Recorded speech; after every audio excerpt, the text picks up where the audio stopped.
the head coaching change with Dan Quinn, but then what's going to happen with the offensive coordinator position? That question has been answered. Kliff Kingsbury is going to be the new offensive coordinator, guys, for the Washington Commanders, and kind of makes you feel, because for those that don't know, Kliff Kingsbury just came from USC. What quarterback's on the market right now or in the draft that is available? Kevin?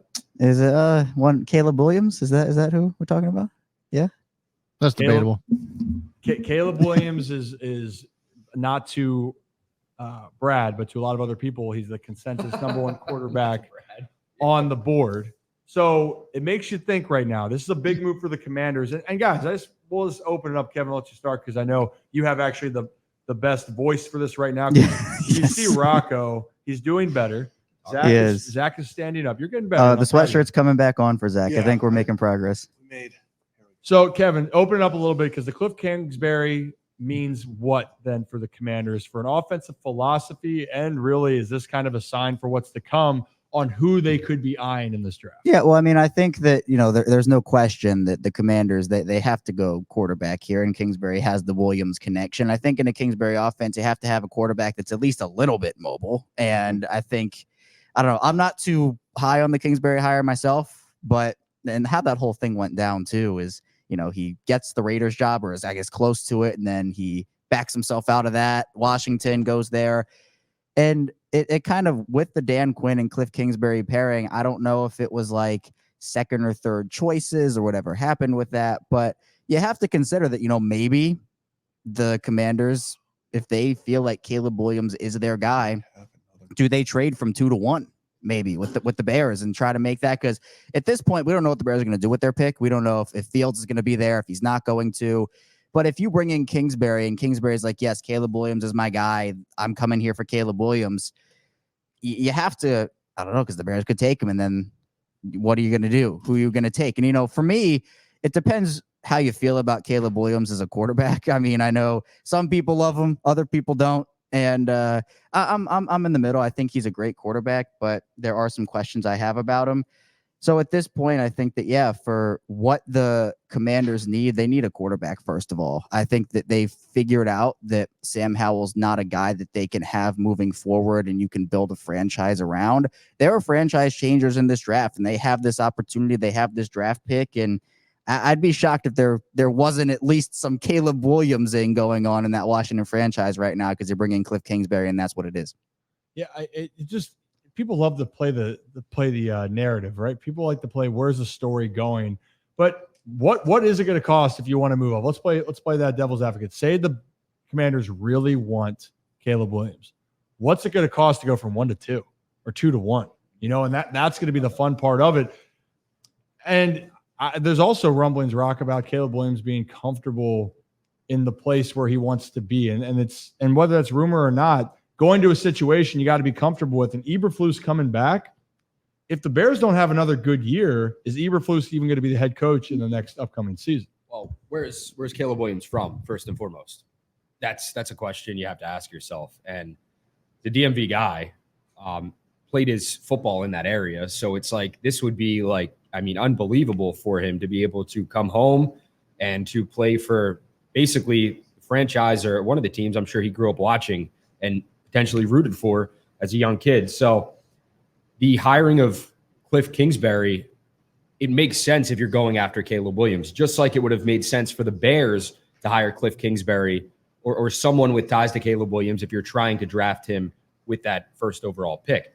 But now you look at it and it's like, okay, like, yeah, you touched on it. It's like, what is it going to take for the Commanders to jump from 2 to 1? Is it going to take, you're obviously going to have to trade that second pick, which is fine with them, but are you going to have to throw a player in there? Are you going to have to throw another pick in there? Is it going to have to be a first rounder for next year as well to jump up one spot?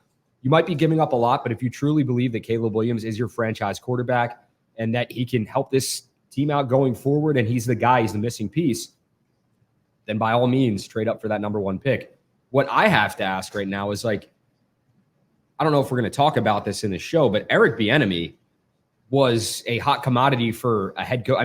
It's been a guy that's been in talks to potentially get a head coaching job for years, and his name's always in there.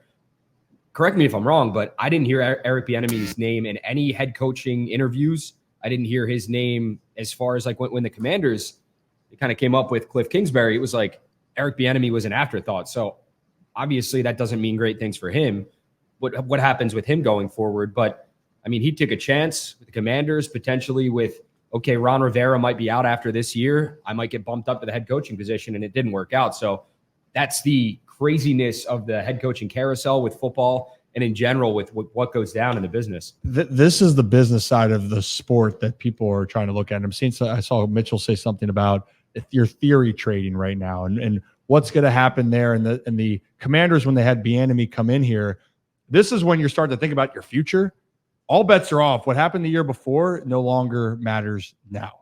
New staff coming in, new ownership coming in. And the Commanders have been in an influx for the last, I don't know, you can argue it's in the Dan Snyder era. You can argue that since RG3 was picked and then the disaster and Kirk Cousins leaving town, however you want to look at it.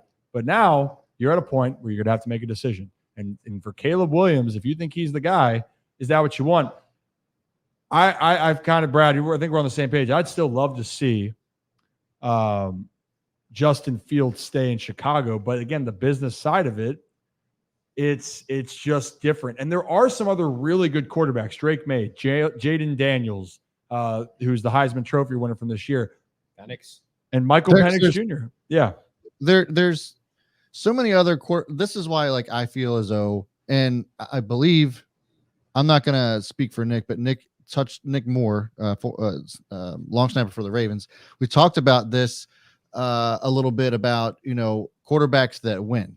And Caleb Williams did not win this season. And in his losses, the reactions that he had were not that of, a winning mentality. There's so many other quarterbacks out there that have won this year and have won